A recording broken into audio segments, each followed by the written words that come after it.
Personality is different to temperament.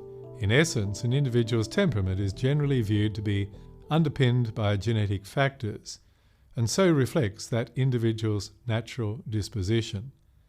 Personality is temperament modified by subsequent life events. It is also dynamic, which means that individuals with a healthy personality adjust the ways in which they interact with the world and other people depending on the cues. Any attempt to define personality strengths therefore needs to consider the extent to which it is an enduring characteristic in the individual, as well as the extent to which it is appropriately modified in response to environmental factors. The dominant model of personality in the literature is the so-called 5-factor model. This model assumes that all individuals occupy some position along dimensions underpinning 5 constructs. Thus, on the neuroticism construct, we would expect that an individual with personality strengths would score low on neuroticism, being generally calm and even relaxed under stressful conditions. On the openness dimension, we might imagine that those with personality strengths would score highly. They would have broad interests and be imaginative, as against showing opposite traits of being traditional and set in their ways. On the third construct, agreeableness, we would expect that those with personality strengths would score highly in terms of being compassionate, good-natured, eager to cooperate, and skilled in avoiding conflict, as well as being effective. However, the 2 remaining dimensions are not so readily positioned. For example, on the extroversion-introversion dimension, neither position necessarily defines a personality strength. Thus, if an individual wanted to work as a salesman or in the hospitality industry, there would be advantages to being extroverted, which is usually defined as being active, outgoing, high-spirited, and preferring to be around people most of the time. Conversely, if an individual sought to be a chess champion, then there might be advantages to being introverted, reserved, and not needing close friends, and thus being able to concentrate on the goal without social distractions.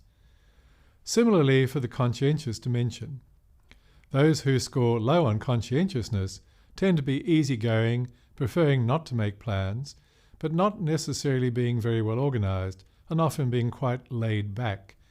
To their friends, this might be viewed as a personality strength, in that they are easy to be around and they just don't fuss about things. By contrast, those who are high on conscientiousness have high standards, strive to achieve their goals, set their targets, and never cease to deviate from them. These are characteristics that could be seen as less than desirable personality strengths, in that the individual might be viewed by others as too anal retentive or too focused on perfection. On the other hand, would you not prefer your surgeon or airline pilot to be high on conscientiousness? Another way to approach the topic is to consider factors associated with well-being, or what is otherwise described as eudaimonic happiness. This involves ongoing modes of positive thought and behaviours that provide engagement and fulfilment, and are derived from Aristotle's concept of fulfilling one's true nature. There are a number of measures of well-being. Most measure the individual, judging how satisfied they are with their life as a whole, and asking them if they could live their life again, would they change almost nothing? People high on well-being affirm the proposition that they do not wish to change anything if they could live their life again. Other well-being measures look at the degree of socialization, equating that as equivalent to a personality strength. One such social capital measure has a final question which asks whether the interviewee agrees or disagrees with the proposition that, quotes, most people are honest, end of quotes.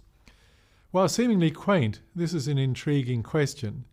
It suggests that people who are high on well-being and have personality strengths are open to the world, open to other people, and open to experiences, that they tend to take people at face value rather than face them in any guarded way.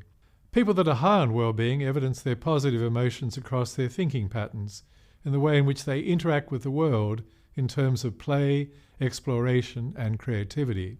Studies of well-being have underpinned the field of positive psychology, and here there have been a number of identified character strengths and virtues. They include wisdom and knowledge, that is, being creative, curious and open-minded.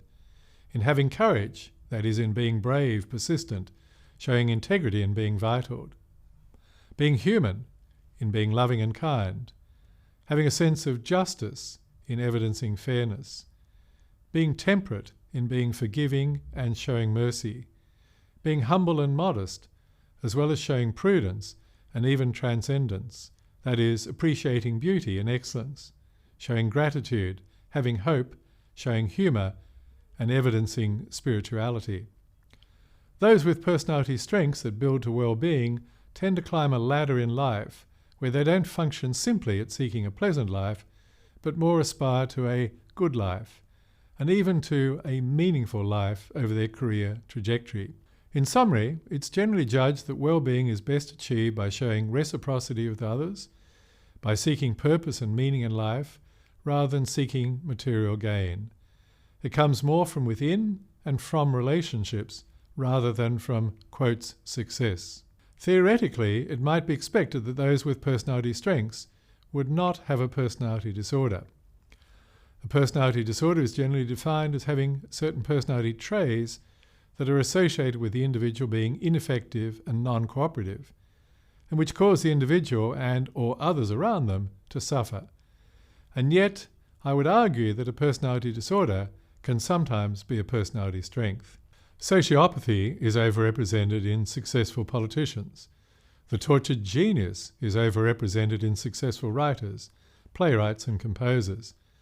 Theoretically, personality strengths should be associated with resilience, that is, the ability to bounce back quickly after hard times.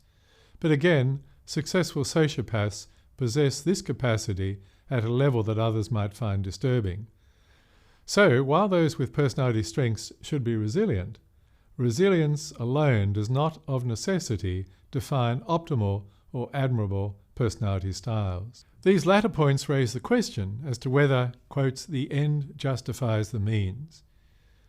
That is, should we judge the presence or absence of personality strengths by themselves alone, or, if as a consequence of the personality characteristics, something worthwhile is achieved? For example, in taking an extreme position, someone with great personality strengths may achieve little in life but be admired and loved, while someone with theoretically undesirable personality traits may achieve great things benefiting the whole community.